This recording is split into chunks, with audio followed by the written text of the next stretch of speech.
Rosalinda, Rosalinda. Paloma. Siya nga pala ang mama ko. Masaya akong makilala ka, senyora. Magpapakasal ka? Oo, pero hindi naman tayo maaapektuhan noon. Ang totoo, makikita mo kung paano magiging maayos ang sitwasyon natin at mangyayari yun dahil dun sa utu-utong anak ni Altamirano. Ayoko, Beto.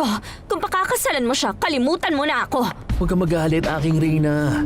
Kapag nakuha ko na ang lahat ng perang kailangan ko, i-divorce ko siya at sa wakas magiging masaya na tayo. Ayokong maging pangalawa o maging kabet. Kung gusto mong pakasalan ng babae na yan, pero papatulan ko agad ang unang lalaking dadaan sa harapan ko. Ganyan lang naman siya dahil galit siya sa akin.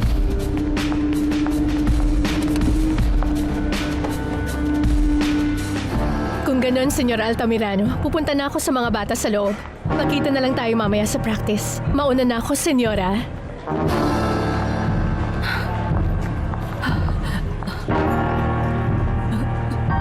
Sobrang magkamukha sila. Hindi ba?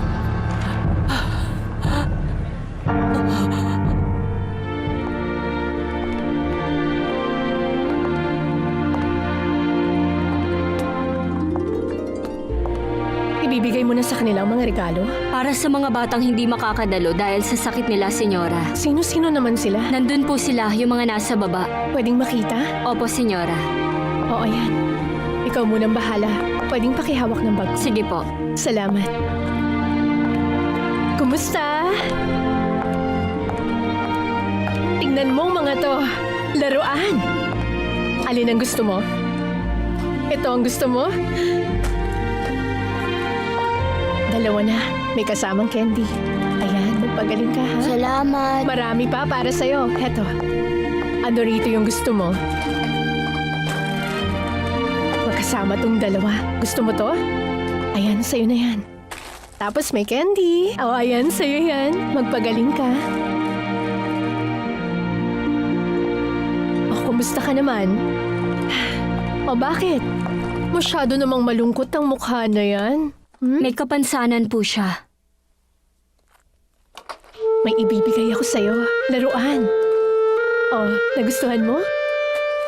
May candy pa. Gusto mo ng marshmallow? Opo. Itong pink. Susubuan kita, ha? Ayan. Ang cute mo. Diba? Baka magawan pa ng paraan. Ako ng bahay. Sige, mauna na ako sa'yo. Enriqueta. O bakit, Valeria?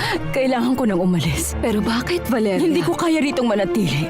Pero hindi naman pwedeng mabakante ang upuan mo noon. Magpaupo ka na lang ng iba doon. Basta aalis na ako. Nag-away ba kayo kanina ni Fernando Jose? Hindi ng dahilan. Pero kasi... Sabihin mo sa akin. Wala. Hindi ko muna kayang sabihin ang dahilan. Sobrang sama ng pakiramdam ko. Hindi ko na talaga kaya. Saka na tayo mag-usap.